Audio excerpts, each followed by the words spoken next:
ఈరోజు బైబిల్ అధ్యయనం కీర్తనల గ్రంథము 1వ అధ్యాయము 6 వచనాలు చదువుకుందాం. ప్రార్థన. మిక్కిలి ప్రేమ కలిగిన దేవా, నీకు స్తోత్రాలయ్యా. మేము వాక్యాన్ని ధ్యానించుచుండగా మాకు అర్థం చేసుకునేటువంటి హృదయాన్ని, మనస్సును అనుగ్రహించండి. ఆమేన్.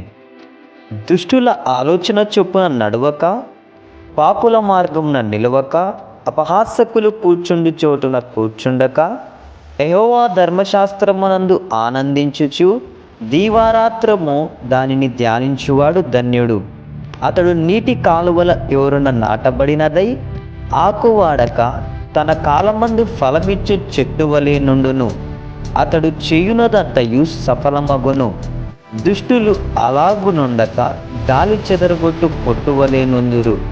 కాబట్టి న్యాయ విమర్శలో దుష్టులను, నీతిమంతుల సభలో పాపులను నిలువరు. నీతిమంతుల మార్గము యెహోవాకు తెలియను, దుష్టుల మార్గము నాశనమునకు నడుపును. చివరి ప్రార్థన. స్తోత్రము నాయనా, ఇంతవరకు అర్థమైనటువంటి లేఖనమును బట్టి నీకు స్తోత్రాలు. మేము దుష్టుల మార్గమున నిలవక నీ ధర్మశాస్త్రమందునైనా మేము దివారాత్రము గడుపుటకు సహాయము జరిగించండి. ఆమేన్.